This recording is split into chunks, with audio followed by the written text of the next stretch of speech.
और सबसे इम्पोर्टेंट बात यह है कि सर्विसेज और प्रोग्राम्स जो हमें ओल्डर पीपल के लिए हमने बनाए हैं, गवर्नमेंट ने बनाए हैं, उसमें एक मिनिस्ट्री इन्वॉल्व नहीं है बल्कि बहुत सारी मिनिस्ट्रीज और डिपार्टमेंट्स इन्वॉल्व होते हैं। तो एक इंटर मिनिस्ट्रियल कोऑर्डिनेशन बहुत ज़रूरी है। हालांकि ministry of social justice and empowerment तो नोडल मिनिस्ट्री है, बट और मिनिस्ट्रीज का भी इसमें बहुत योगदान है और हमारे सीनियर सिटीजन को केयर करने में। पहली जो है एक्ट है वो तो काफ़ी थ्रेडवेयर डिस्कस हो चुका है। मैं इसके बारे में थोड़ा सा हेल्थ के पार्ट में ही बताऊंगा। फिर नेशनल पॉलिसीज 99 में एक हुई थी, फिर रिवाइज होकर 2011 में इसका ड्राफ्ट बना है। फिर integrated programme for older person है, ये हमारी सोशल जस्टिस का इनिशिएटिव है, 2008 से है और बीच बीच में रिवाइज और रिव्यू भी हो रहा है। फिर हमारा एक फ्लैगशिप प्रोग्राम है मिनिस्ट्री ऑफ हेल्थ का, national programme for health care of elderly, और उसमें अब जुड़ गया है साथ साथ एक वेलनेस सेंटर, को मैं बताऊंगा थोड़ा सा। वेलनेस सेंटर जो है आयुष्मान भारत का एक अंग है। फिर नेशनल प्रोग्राम पुराने चल रहे हैं for prevention and control of cancer, diabetes, cardiovascular disease, stroke, उसमें सीनियर सिटीजन्स को भी लाभ हो सकता है, वो थोड़ा सा बताऊंगा। फिर हमारी यूनिवर्सल हेल्थ कवरेज इंश्योरेंस का बड़ा इम्पोर्टेंट मुद्दा है। राष्ट्रीय स्वास्थ्य बीमा योजना थी और अब तो हमारी आयुष्मान भारत बहुत बड़े पैमाने पे है, जिसको हम पीएम जन आरोग्य योजना पीएमजे कहते हैं। और फिर ओल्ड एज पेंशन है नेशनल और स्टेट्स है, ये भी एक संक्षिप्त में थोड़ा सा जिक्र करूंगा। और आखिर में जो है हमारा जो आज का प्रोग्राम जो करवा रहे हैं हमारे national institute of social defence, उनका भी एक बहुत पुराना नेशनल इनिशिएटिव है, उसके बारे में बात करूंगा। और फाइनली कुछ मिसलेनियस इनिशिएटिव्स हैं, टैक्स एग्जेम्पशंस हैं, ट्रैवल और अदर कंसेशंस हैं, सर्विसेज हैं, एनजीओज की तरफ से सर्विसेज हैं, कम्युनिटी बेस्ड ऑर्गेनाइजेशंस की तरफ से हैं, फैमिलीज हैं, और ओपी का मतलब है ओल्डर पर्सन। ओल्डर पर्सन खुद भी अपने को देखभाल करने में काफी योगदान दे सकते हैं, वो मेरे हिसाब से वो भी बड़ा इंपॉर्टेंट है। अब ये एक्ट्स एंड लीगल सिक्योरिटी तो आप ऑलरेडी सुन चुके हैं, कल भी सुना है, आज भी सुना है, मैं इनको रिपीट नहीं करूंगा। ये चार आपके सामने हैं, जिसमें डायरेक्टिव प्रिंसिपल हमारे कॉन्स्टिट्यूशन में प्रोविजन है। हिंदू एडॉप्शन मेंटेनेंस एक्ट भी बता रखा है आपको। हिमाचल प्रदेश ने सबसे पहले अपने पेरेंट्स एंड डिपेंडेंट्स एक्ट बनाया था। और लास्ट जो है मेंटेनेंस एंड वेलफेयर, जिसका बहुत अच्छी तरह से डिस्कशन हो चुका है और हो भी रहा है, और उसके बारे में, हेल्थ के बारे में मैं बताऊंगा। अब ये वाला आपका सबसे पहला एक्ट है जिसमें हेल्थ के बारे में मैं कुछ कहना चाहता हूँ। This act was launched in 2007 by ministry of social justice and empowerment. Ministry of majority of states और यूनियन टेरिटरीज ने नोटिफाई कर दिए हैं इस एक्ट को, और रिक्वायर्ड ट्रिब्यूनल्स भी अपॉइंट कर लिए हैं और इन पे काम चल रहा है। हालांकि इसमें कुछ कमियां लोगों ने बताई थी, इस वजह से 2019 में एक बिल पेंडिंग पड़ा हुआ है जिसमें काफी अमेंडमेंट भी किए हुए हैं, उसके बारे में भी आप सुन चुके हैं इस वगैरह में। लेकिन एक खास बात जो मैं बताना चाहता हूँ, बहुत ही रीसेंट बात है, वो सभी को पता है कि इसकी अवेयरनेस लोगों में अभी तक जागरूकता पूरी नहीं है। और एक बहुत ही रीसेंट स्टडी है, बहुत बड़ी स्टडी है, जिसको इंटरनेशनल असिस्टेंस भी की वजह से भी है, और हमारे international institute of population studies Bombay में है, उसकी तरफ से हो रही है। इसको कहते हैं LASI, longitudinal ageing studies of India. इन्होंने बहुत सारी सर्वे करे हैं और बहुत सारे एस्पेक्ट्स को कवर किया है। उनके हिसाब से इस एक्ट की अवेयरनेस अभी सिर्फ 12% ऑफ एल्डरली में है। तो आप देखिए, सिर्फ 12% एल्डरली जानते हैं इस बारे में, उसमें भी कितने लोग अपना इसका जो है इसको क्लेम करते हैं, इसके ऊपर एक्शन लेते हैं, वो और भी कम है। अब जहां तक हेल्थ एस्पेक्ट का सवाल है, ये एक पर्टिकुलर एक चैप्टर है इस एक्ट में, उसमें बहुत सारे चैप्टर हैं, 7 चैप्टर है मेरे हिसाब से, लेकिन हेल्थ का एक चैप्टर है। मैं उसी के बारे में ब्रीफ मेंशन कर रहा हूँ। और ये जो चैप्टर है, ये चिल्ड्रन या डिपेंडेंट्स के ऊपर रिस्पॉन्सिबिलिटी नहीं है, ये स्टेट के ऊपर रिस्पॉन्सिबिलिटी है कि chronic terminal and degenerative diseases की केयर। और मैंने आपको अभी थोड़ी देर पहले बताया कि ये जो डिजीजेस हैं ओल्ड एज में कितने कॉम्प्लिकेटेड होते हैं, मल्टीपल होते हैं, और इनकी जो मैनिफेस्टेशन हैं वो यंग एज के मुकाबले में डिफरेंट होती हैं।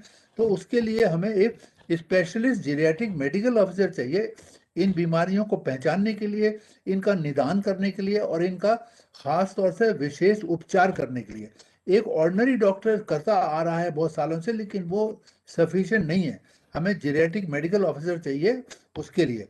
और तीसरा ये है कि हमें इन पेशेंट बेड्स और सेपरेट क्यूज है। अब भीड़ भाड़ होती है हॉस्पिटल में, खासतौर से आजकल तो प्राइवेट हॉस्पिटल में भी भीड़ होती है, सरकारियों में तो आप पूछो ही मत, काफ़ी भीड़ होती है। लेकिन वहाँ पे वृद्ध लोगों को बड़ी मुश्किल हो सकती है, तो उसके लिए सेपरेट लाइन है, सेपरेट रजिस्ट्रेशन होना चाहिए, ये सब प्रावधान है उसमें। और बेड्स भी ईयर मार्ड होने चाहिए इन पेशेंट। और अब जो अमेंडमेंट जा रहा है 2019 का, उसमें तो ये कहा है भाई 20% हॉस्पिटल के बेड जो हैं वो सीनियर सिटीजन्स के ही लिए होने चाहिए। तो ये सब अच्छे कदम है, अच्छे अमेंडमेंट्स होंगे तो ये बिल और स्ट्रॉन्ग होगा, मजबूत होगा। इसी तरह क्रॉनिक डिजीज और एजिंग की रिसर्च सारी दुनिया में हो रही है, हमारे भारतवर्ष में भी हो रही है, लेकिन इस पे और काम करने की जरूरत है। हमारे भारतवर्ष के बुजुर्गों की अपनी डिफरेंट तरह की समस्याएं हैं, साइकोलॉजिकल, सोशल, फाइनेंशियल, वो समस्याएं वो कंपेयर नहीं की जा सकती और देशों के मुकाबले में, तो उस पर रिसर्च चलनी चाहिए। और ये भी एक मैंडेट है इस एक्ट का। और दूसरा जो ओल्ड एज होम जो शुरू में इसमें प्रोविजन दिया गया था, वो यही दिया गया था कि हर डिस्ट्रिक्ट में एक ओल्ड एज होम कम से कम 150 लोगों के लिए होना चाहिए। अब इस अमेंडमेंट में इस ओल्ड एज होम का नाम बदल दिया है, अब उसे multi service day care centre और सीनियर सिटीजन होम्स कहते हैं। और उसमें वो भी हर डिस्ट्रिक्ट में होने का है। अब ये ओल्ड एज होम्स की जो सेटिंग अप है वो थोड़ी स्लो चल रही है, और ये अब इसमें भी काम हो रहा है, धीरे धीरे बढ़ रहे हैं, और अभी नई नई पॉलिसीज आ रही हैं, नई स्कीम्स आ रही हैं। मेरे ख्याल में ये भी तेज रफ्तार पकड़ लेगा बहुत जल्दी। अब ये हमारा national policy of older person है। This policy was formulated in 1999 and it recognises elderly as a resource. Elderly सिर्फ ये नहीं है कि उनको हमें हमेशा कुछ देना ही है, उनको हमें ये नहीं है कि वो कुछ कर नहीं सकते, बट उनका विजडम, उनकी नॉलेज और उनका एक्सपीरियंस वो एक रिसोर्स है जिसका हमें पूरा फायदा उठाना चाहिए सोसाइटी के गुड के लिए। एंड ये पॉलिसी 99 में बनी थी, लेकिन बाद में चेंजिंग सोशो इकोनॉमिक सिनारियो की और कई वजह से इसको रिवाइज किया गया, और इसका ड्राफ्ट भी तैयार है, national policy for senior citizen. ये काम 2011 में हुआ था, एक हाई पावर्ड कमेटी ने किया था। और ये पॉलिसी जो है हमारी, चाहे 99 की हो चाहे 2011 की हो, it promotes well being and empowerment of older person and an age integrated society of all ages, intergenerational bonding. ये नहीं है कि सीनियर सिटीजन एक अलग थलग सेगमेंट ऑफ पॉपुलेशन है, they are to be mainstream, they are a part of our society. So it has to be a towards a society for all ages. और ये सारे कंपोनेंट्स इसमें address करने की का प्रयत्न किया गया है। Financial and income security, health care and nutrition, education and welfare, protection of life and property, shelter and housing, basic facilities, research and training and role of non government organisation. They ये policy document बहुत ही अच्छी तरह से लिखा गया है, बहुत अच्छा डॉक्यूमेंट है, इंटेंशन बड़ी स्ट्रॉन्ग है। इसका इम्प्लीमेंटेशन जो है वो एक बहुत बड़ा स्टेप है जिसको करना है, और होता जा रहा है, और आगे भी हमें इसकी इम्प्लीमेंटेशन को देखना है। ये इम्प्लीमेंटेशन स्ट्रेटेजी उस वक्त डिफाइन करी गई थी नेशनल पॉलिसी के लिए। Ministry of social justice and empowerment तो नोडल मिनिस्ट्री है ही है, उसको तो ओवरसी करना है सब। लेकिन एक इंटर मिनिस्ट्रियल कमेटी बनाई गई, वो उसमें मैंने जैसा बताया कि कई मिनिस्ट्रीज इन्वॉल्व हैं केयर में, तो उनकी एक कमेटी बनाई हुई है जो इसको देखती है। सॉरी। फिर उसी समय एक national council for older person बना था, उसका एक वर्किंग ग्रुप भी था, और मैं उसी काउंसिल में शुरू में उसका मेंबर भी रहा 5 साल। और फिर एक national association of older person, और ओल्डर पर्सन देमसेल्व्स को एम्पावर करने के लिए एसोसिएशन बनाने की बात कही गई थी। फिर ग्रास रूट लेवल पे रूरल एरियाज में खासतौर से पंचायत राज इंस्टीट्यूशंस की इम्पोर्टेंस को बताया गया था, उनका रोल बहुत इम्पोर्टेंट है। और स्टेट्स में डायरेक्टरेट ऑफ ओल्डर पर्सन बनाने की बात हुई थी, और एक्शन प्लान भी बनाने की बात हुई थी कि हर साल एक्शन प्लान हो, हर 5 साल बाद वो एक बड़ा एक्शन प्लान ईच मिनिस्ट्री अपने अपने एरियाज का बनाएगी, और हर 3 साल बाद ये पॉलिसी रिव्यू होगी by the nodal ministry, that is social justice ministry. अब ये आपकी 2011 की national policy of senior citizens है। ये पॉलिसी जो है, this recognises the need of main streaming the older person and also ageing in place and that the institutional care is the last resort. Ageing in place का मतलब है जहाँ वरिष्ठ नागरिक रह रहे हैं, अपने घर में रह रहे हैं, वहीं उनकी एजिंग हो, वहीं सबसे खुश रहेंगे वो। और उनको किसी सीनियर सिटीजन होम में डालने का या किसी इंस्टीट्यूशन में डालने का, ये एक बहुत ही लास्ट रिजॉर्ट है जो कोई भी वरिष्ठ नागरिक कम से कम हमारे देश में लाइक नहीं करता है। This policy also recognised in 2011 there is an increasing longevity of persons and therefore more of functional disability they are suffering, and lack of caregiving is a big issue. We do not have enough caregivers for giving care to such a large segment of population which is increasing by day and night. So additional focus areas जो उन्होंने national policy में 2011 में जिनको उन्होंने emphasise किया है, वो है कि 80+ को एक खास ध्यान देना है। Additionally women as a special group has to be cared for in a special manner, और रूरल पुअर जो हैं वो बड़े मार्जिनलाइज सेगमेंट्स हैं, उनके लिए भी हमें खास ध्यान करना पड़ेगा। और साथ में टेक्नोलॉजिकल एडवांसेस का सहारा लेना पड़ेगा। असिस्टिव टेक्नोलॉजी मतलब बहुत से लोगों को क्रचेस चाहिए, चश्मे चाहिए, हियरिंग एड्स चाहिए, डिमेंशिया के लिए बहुत सारे टेक्नोलॉजिकल एडवांसेस हैं, तो हमें उनका भी सहारा लेना पड़ेगा। और इस फील्ड में भी हमें अपना जो है वो प्रोग्रेस दिखाना पड़ेगा अगर हमें इस सारी प्रॉब्लम के साथ आगे जूझते रहना पड़ा है तो। अब ये एक नेक्स्ट पॉलिसी जो मैंने नाम ही लिया था, this is a very important programme from ministry of social justice and empowerment. It's called integrated programme for older person. It's a very old program. It launched in 1992 and it has been revised and reviewed many times as it is shown here. मैंने 2018 का last document देखा है इसका जो revise है। इसकी खास बात है कि it enables the non-government organizations, panchayat Raj institutions and other bodies like community-based organizations, other bodies, to provide medical care to older persons in addition to other facilities like food, shelter, etc. through giving grants to such bodies. Grant दी जाती है इनको, जिससे वो अपने अपने areas में, remote areas में इन सीनियर सिटीजन्स को तरह तरह की केयर दें, और एंटरटेनमेंट फैसिलिटीज भी प्रोवाइड की जाती हैं इन ग्रांट्स के अंडर में। और जो फैसिलिटीज जो सपोर्ट करती है गवर्नमेंट इस प्रोग्राम के तहत, वो हैं ओल्ड एज होम्स या day care centres, mobile medical units door step पे सर्विसेज पहुंचाने के लिए, मल्टी सर्विस सेंटर जिसमें कई तरह की एक्टिविटीज चलती हैं, physiotherapy clinic, disability aids and many other schemes like awareness of maintenance and welfare of parents and citizens act, student sensitisation और वृद्ध संघ यानी सेल्फ हेल्प ग्रुप वगैरह को एनकरेज करने की बात कही गई है। 2018 में कई ऐसे प्रोग्राम है जिनको मैंने अंडरलाइन किया है।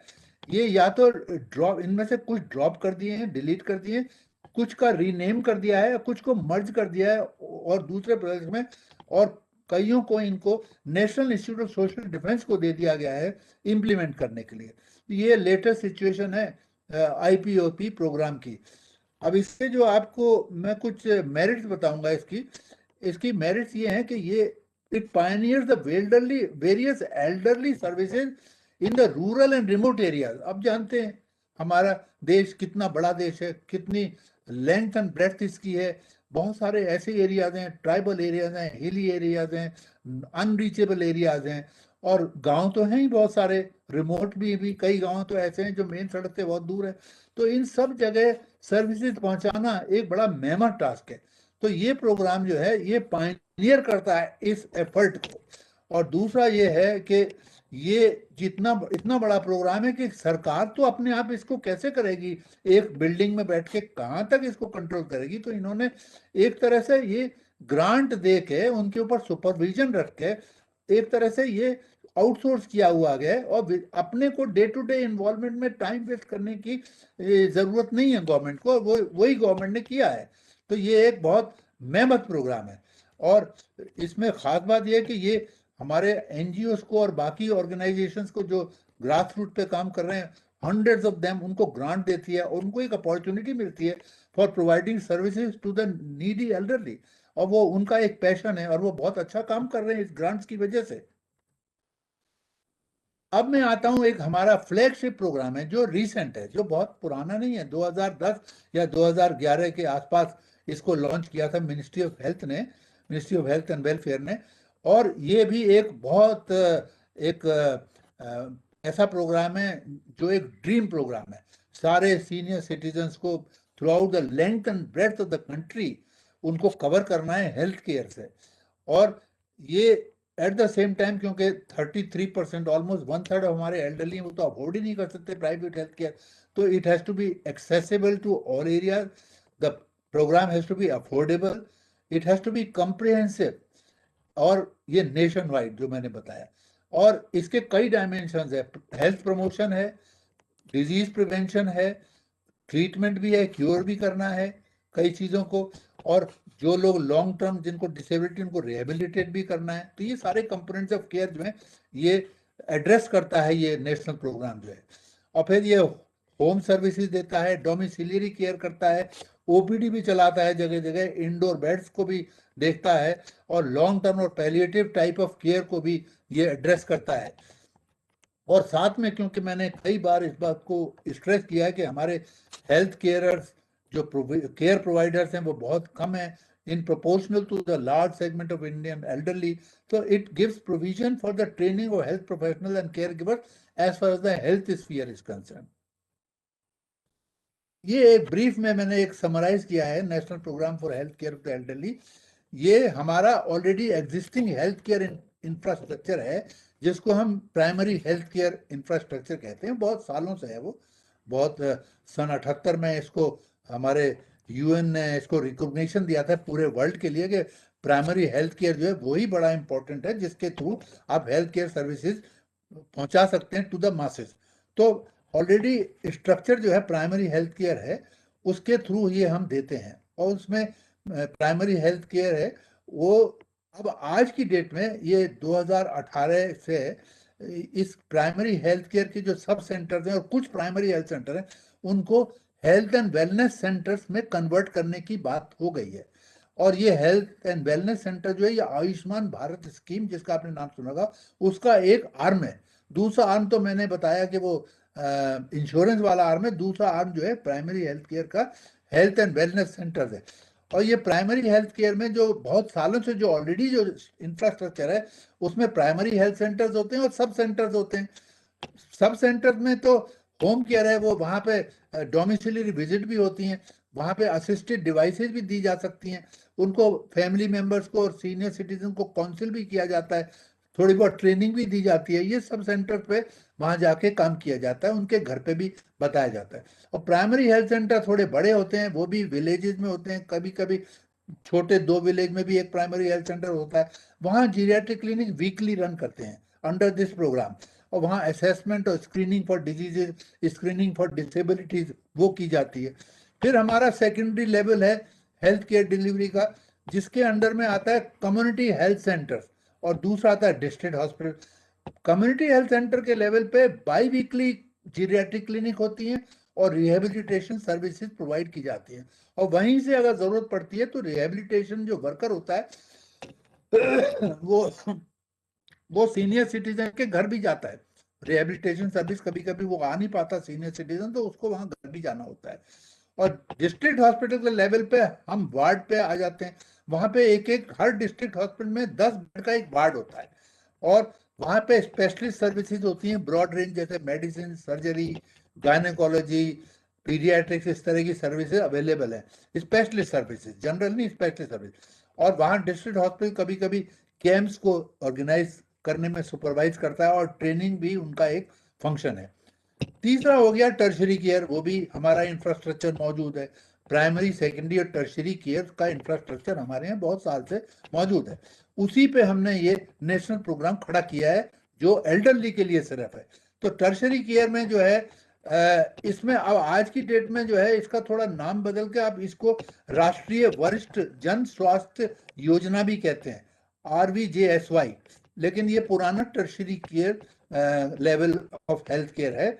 इसमें जो है जीरियाट्रिक सेंटर्स बनाने की बात है, बात नहीं है, बन भी चाहे एक्चुअली रीजनल जीरियाट्रिक सेंटर्स कहलाते हैं। बहुत सारे जीरियाट्रिक सेंटर बन गए हैं, मेडिकल जनरली मेडिकल कॉलेजों में होते हैं।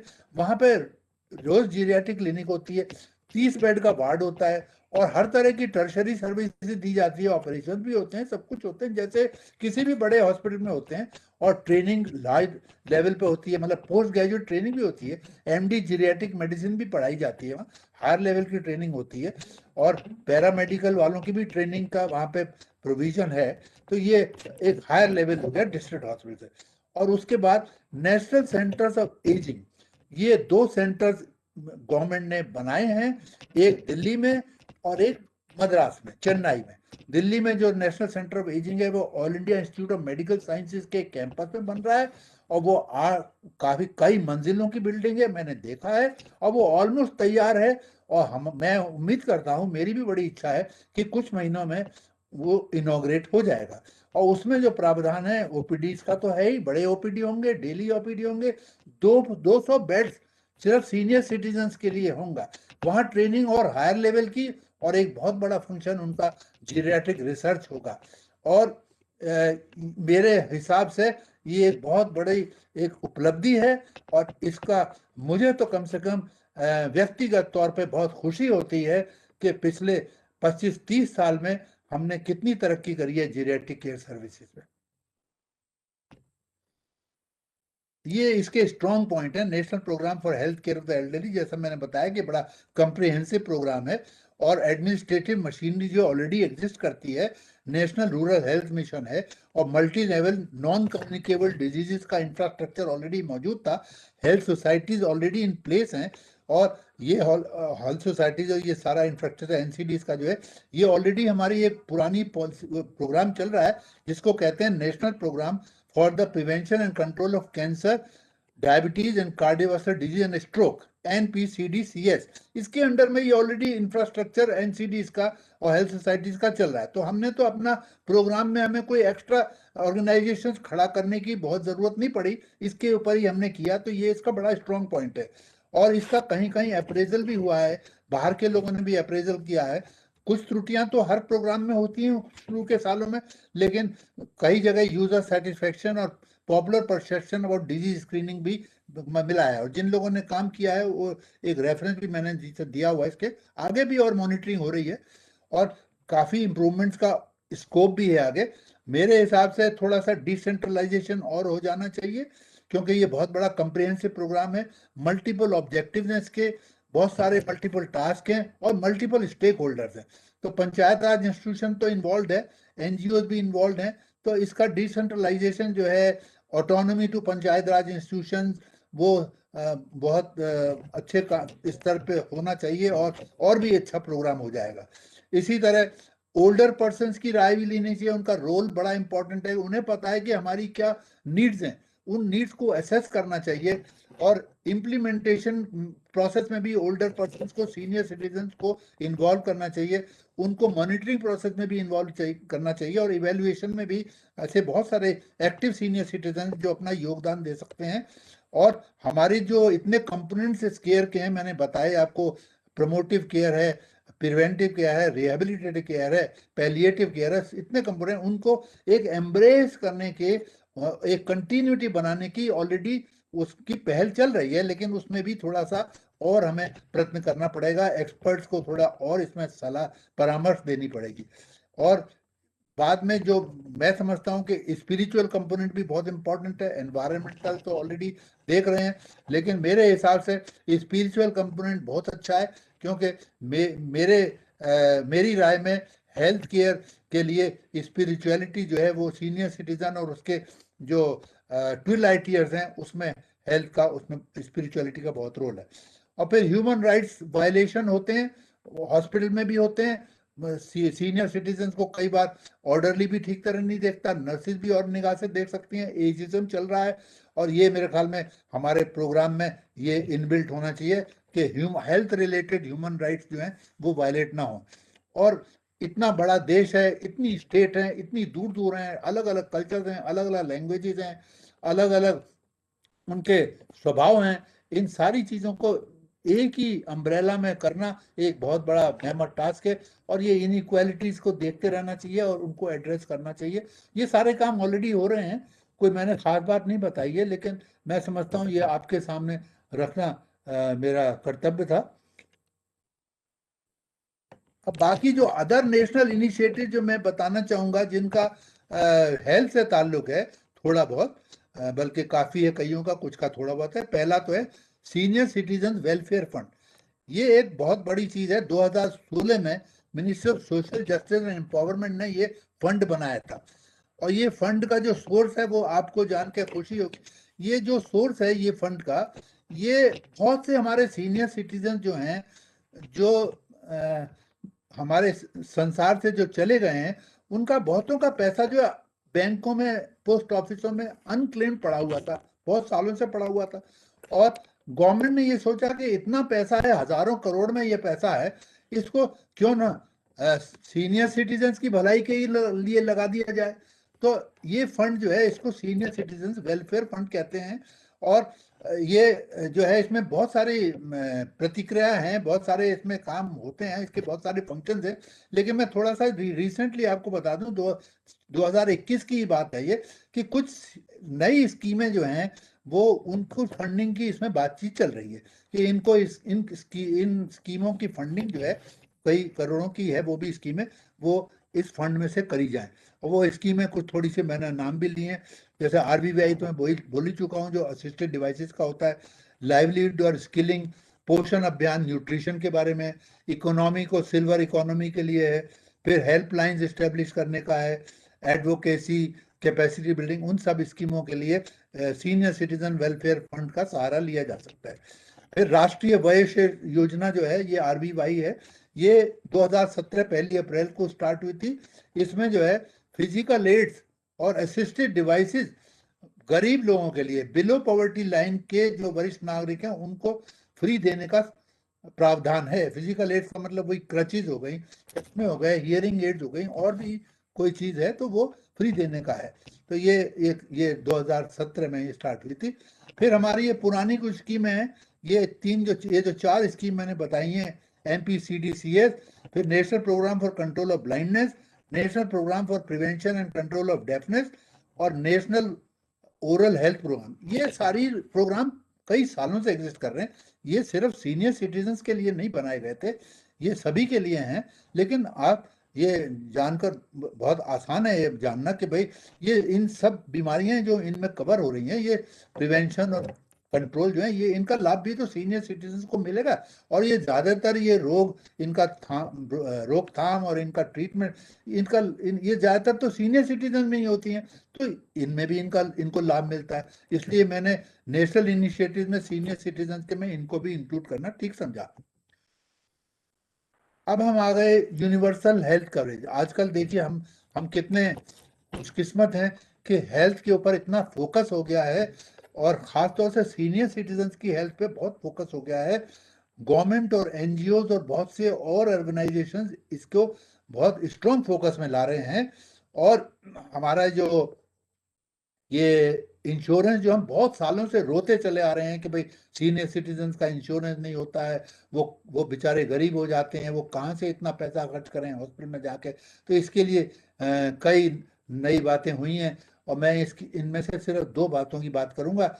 एक तो राष्ट्रीय स्वास्थ्य बीमा योजना RSBBI जो 2008 में शुरू हुआ था और अब वो सबस्यूम हो गया है।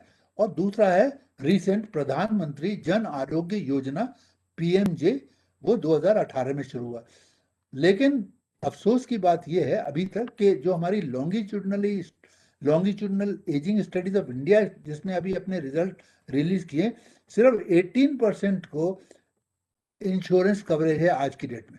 लेकिन मेरा ऐसा मानना है कि ये जो प्रधानमंत्री जन आरोग्य योजना है, इसके अंतर्गत ये कवरेज बड़ी तेजी से बढ़ेगा, और धीरे धीरे न कि BPL की फैमिलीज बल्कि बीपीएल के वरिष्ठ नागरिक और बीपीएल से बाहर के भी वरिष्ठ नागरिकों का धीरे धीरे इसमें कवरेज होता चला जाएगा और तेजी से होगा, ऐसा मेरा मानना है। अब आ गए राष्ट्रीय स्वास्थ्य बीमा योजना। ये एक 2008 में आई थी, जैसा मैंने बताया। ये 30,000 रुपये इसमें हॉस्पिटल का कवरेज था। हॉस्पिटल का कवरेज 30,000 रुपये 1 साल का per annum for BPL family of 5। इसमें एक कैप था साइज का, भाई 5 लोगों की फैमिली के नंबर होना चाहिए। जो आप नंबर, जो 5 लोगों का नाम लिखवाएंगे वही कवर है।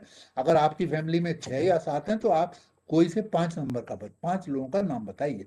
प्रीमियम कुछ नहीं था, सिर्फ 30 रुपए रजिस्ट्रेशन एक दफे देनी पड़ती थी। प्रीमियम तो गवर्नमेंट ही पे करती थी, फ्री था, बीपीएल के लोग थे। और जितने भी प्री एग्जिस्टिंग बीमारियां उसमें हैं सारी कवर्ड थी इसमें फ्रॉम डे 1। और कोई एज और रिन्यूअल की प्रॉब्लम नहीं थी। अगर कोई 5 लोगों में 70 साल का भी आदमी है तो वो भी कवर्ड है। लेकिन अगर 5 लोगों में सारे लोग जो हैं 50-60 साल के हैं, उन्होंने 70 साल के आदमी का नाम लिखवाना ठीक नहीं समझा तो वो एक्सक्लूड हो जाएगा। अच्छा, ये एक ऐसा मॉडल था जो एक पीपीपी मॉडल है, जिसमें विन विन सिचुएशन है दोनों की, इंश्योरेंस कंपनी की भी और माइक्रो फाइनेंस वालों की भी और गवर्नमेंट की भी। तो ये एक अच्छा मॉडल था और इंसेंटिव था सब स्टेक होल्डर्स को। और ये उस पेशेंट के लिए कैशलेस स्कीम थी, पेपरलेस स्कीम थी, आईटी बेस्ड स्कीम थी और मेरे हिसाब से तो वेल इंप्लीमेंटेड थी। त्रुटियां तो हर जगह होती थी। It was a good step towards universal coverage.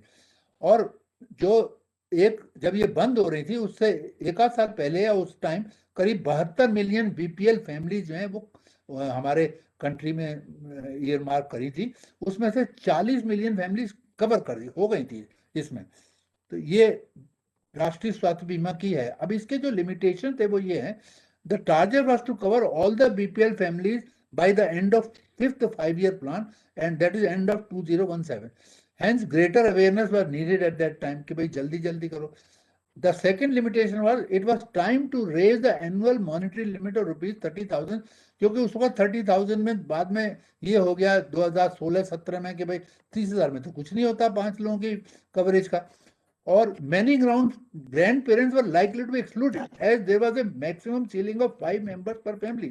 अब एक फैमिली में अगर माँ बाप हैं, 3 बच्चे हैं और 2 दादा दादी हैं तो वो दादा दादी का नाम नहीं लिखवाते थे, वो अपने बच्चों का अपना लिखवाते थे, तो ऑटोमेटिक एक्सक्लूड हो जाते थे ग्रैंड पेरेंट्स। अब ये जो हमारी प्रधानमंत्री जन आरोग्य योजना, जिसको जब वो लॉन्च हुई थी तो उसका नाम था नेशनल हेल्थ प्रोटेक्शन स्कीम। और ये मैं आपको दोबारा से एक बार बता देता हूँ, ये आयुष्मान भारत स्कीम का दूसरा आर्म है। पहला आर्म तो मैंने बताया वो जो प्राइमरी है और हेल्थ सेंटर और सब सेंटर में हेल्थ एंड वेलनेस सेंटर है। ये दूसरा आर्म है जो यूनिवर्सल हेल्थ कवरेज के लिए एक एफर्ट है और इसको शॉर्ट में पीएमजे कहते हैं। तो PMJ is a part of Ayushman Bharat scheme. It provides free health insurance to 10 crore families, including their elder members from BPL and other vulnerable groups।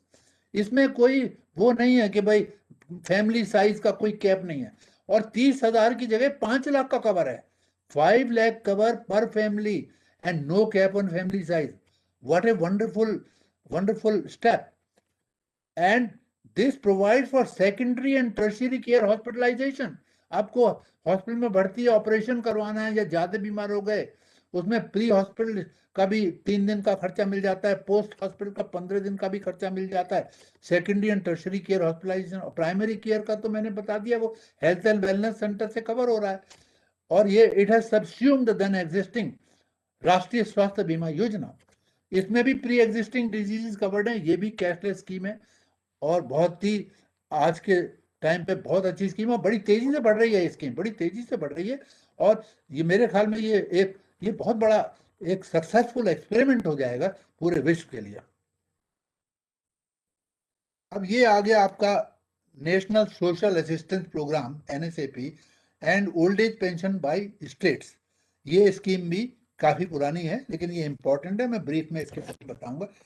Ministry of Rural Development had launched this scheme in 1995 for below poverty line categories। इसके 2 arms हैं, Indira Gandhi national old age pension scheme IGNOAPS और दूसरा arm है Annapurna scheme for those who are not covered by the National Old Age Pension Scheme. जो हमारा main पहला arm है, Indira Gandhi national old age pension scheme, इसमें मंथली पेंशन मिलती है फॉर एलिजिबल, वो मतलब बीपीएल 60 प्लस, और एक एनहांस्ड अमाउंट ऑफ पेंशन मिलता है 80 प्लस के लिए. इट वाज रिवाइज इन 2014, और ये इसका रिव्यू होता है, और according to the price inflation इसका बढ़ाया भी जाता है. और आज की डेट में, उस डेट में और आज की डेट में पेंशन अमाउंट डिफरेंट है. अन्नपूर्णा स्कीम में 10 kilogram of food grain monthly दिया जाता है to eligible person who are eligible. BPL होना चाहिए और वो नेशनल ओल्ड एज पेंशन में कवर नहीं होना चाहिए, उसको मिलेगा. और रीसेंट फिगर जो मुझे मालूम है इसके बारे में, beneficiary under NSAP 32 million person covered थे. अब उस समय जब 32 मिलियन पर्सन कवर्ड थे तो शायद काफ़ी अच्छा है, क्योंकि उस समय 100 मिलियन या 105 मिलियन मान लीजिए सीनियर सिटीजन थे. 105 मिलियन में से अगर 1/3 बीपीएल वाले हैं तो कितने हो गए? 35 हो गए. तो 35 में तो 32 मिलियन ऑलरेडी कवर्ड है इसमें. अच्छा, मेरिट क्या है? ये पीपल फ्रेंडली स्कीम है.